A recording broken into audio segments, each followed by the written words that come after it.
देखो बच्चों, काफी इंपॉर्टेंट क्वेश्चन है ये, क्योंकि इसका यूज बहुत जगह होता है। क्या है?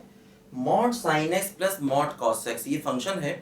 फंक्शन को एफ एक्स लिखो या वाई लिखो, बात बराबर है। कई बार मैं एफ एक्स लिख देता हूँ, कई बार वाई लिख देता हूँ, बात सेम है।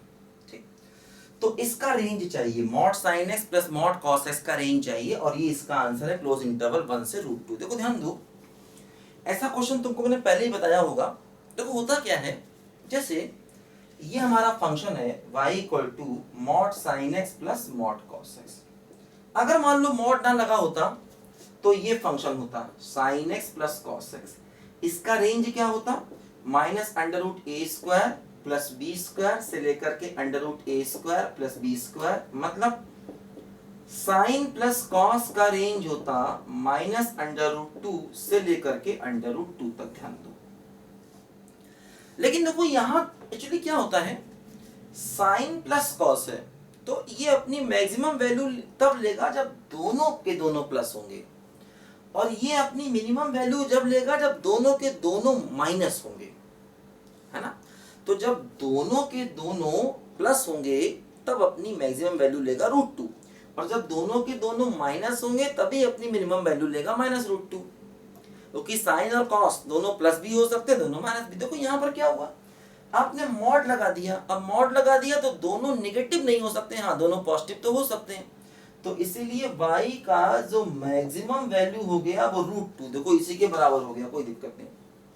y का मैक्सिमम वैल्यू क्या हो गया, बोलो √2, की दोनों पॉजिटिव हो सकते हैं, दोनों पॉजिटिव हो सकते हैं तो मैक्सिमम वैल्यू ले लेंगे।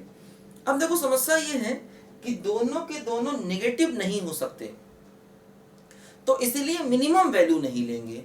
अब मिनिमम वैल्यू कैसे निकालेंगे, देखो दिमाग से निकालेंगे। ध्यान दो, अब मैंने बताया था दो पॉजिटिव चीजें हैं और आपको मिनिमम वैल्यू चाहिए।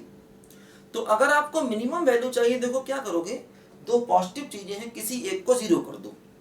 अब देखो दिक्कत ये है, जैसे मान लो हमने पढ़ा था sine square x plus cos square x बराबर 1। तो अगर हम साइन एक्स को 0 करेंगे तो कॉस की वैल्यू क्या हो जाएगी, +-1। ध्यान दो, तो जैसे मान लो अगर हम साइन को 0 करेंगे तो कॉस की वैल्यू क्या हो जाएगी, +1 या -1, लेकिन मॉड है, चाहे कॉस को +1 लो चाहे -1 लो, लेकिन मॉड है। मॉड का मतलब वैल्यू क्या हो जाएगी, प्लस, और साइन हो गया 0।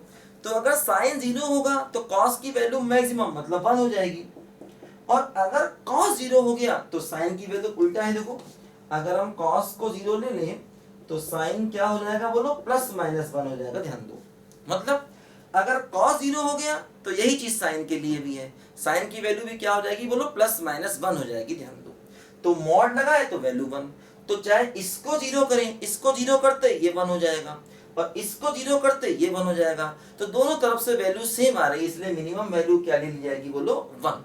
तो इसलिए फंक्शन का रेंज क्या हो गया, 1 से लेकर के √2 हो गया। ध्यान दो, इसकी रेंज को चाहे तो आप याद कर लो, ये बहुत इंपॉर्टेंट फंक्शन है, इसकी रेंज का यूज बहुत जगह पर होगा आगे चल के, है ना।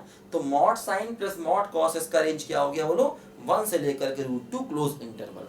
ठीक है, लिखो समझ ध्यान से।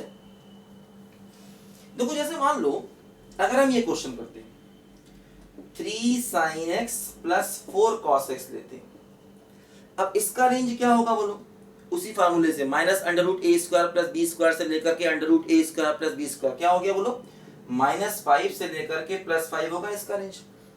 लेकिन अगर मान लो मैं क्वेश्चन ये लेता 3 mod sin x -4 mod cos x, इसका रेंज निकालना होता।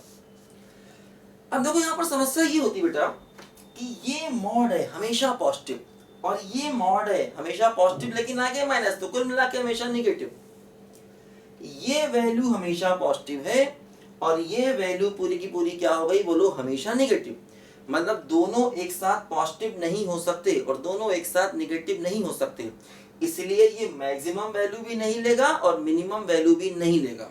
मतलब इसकी मैक्सिमम वैल्यू ना तो 5 होगी और ना इसकी मिनिमम वैल्यू -5 होगी। बचे वही है कि मॉड का मतलब पूरा टर्म पॉजिटिव और इस मॉड का मतलब भी पूरा टर्म पॉजिटिव, लेकिन आगे माइनस लगा तो कुल मिला के पूरा टर्म हो गया निगेटिव। तो ये हमेशा पॉजिटिव और ये हमेशा निगेटिव, तो ना तो वो मैक्सिमम वैल्यू लेंगे ना अपनी मिनिमम वैल्यू लेंगे। ध्यान दो, अब मैक्सिमम मिनिमम दोनों ही दिमाग से निकालने होंगे। देखो ध्यान दो, जैसे हमें मैक्सिमम वैल्यू चाहिए तो देखो पूरे की वैल्यू मैक्सिमम तब मिलेगी जब हम इसको मिनिमम कर दें और इसकी मिनिमम वैल्यू क्या, जीरो की मॉड है, मॉड की मिनिमम वैल्यू क्या होती है, जीरो, मतलब कॉस को जीरो कर दिया। जैसे ही कॉस को जीरो करोगे साइन अपने आप ही 1 हो जाएगा, तो इसीलिए मैक्सिमम वैल्यू क्या हो जाएगी, देखो इसकी 3 हो जाएगी, क्योंकि कॉस को जीरो किया, साइन क्या हो गया 1, लेकिन 1 इंटू 3, इसलिए मैक्सिमम वैल्यू क्या हो गई, बोलो 3। कॉस को जीरो किया तो साइन अपने आप ही 1, तो इसलिए मैक्सिमम वैल्यू हो गई 3। मान लो मिनिमम वैल्यू चाहिए। अब मिनिमम वैल्यू कब मिलेगी, जब ये जीरो हो जाए और ये नेगेटिव में मैक्सिमम हो जाए। तो इसको जीरो करो, तो साइन को जीरो करो, साइन को जीरो करते ही कॉस क्या हो जाएगा 1, लेकिन आगे -4 है, तो कुल मिला के वैल्यू क्या हो जाएगी -4।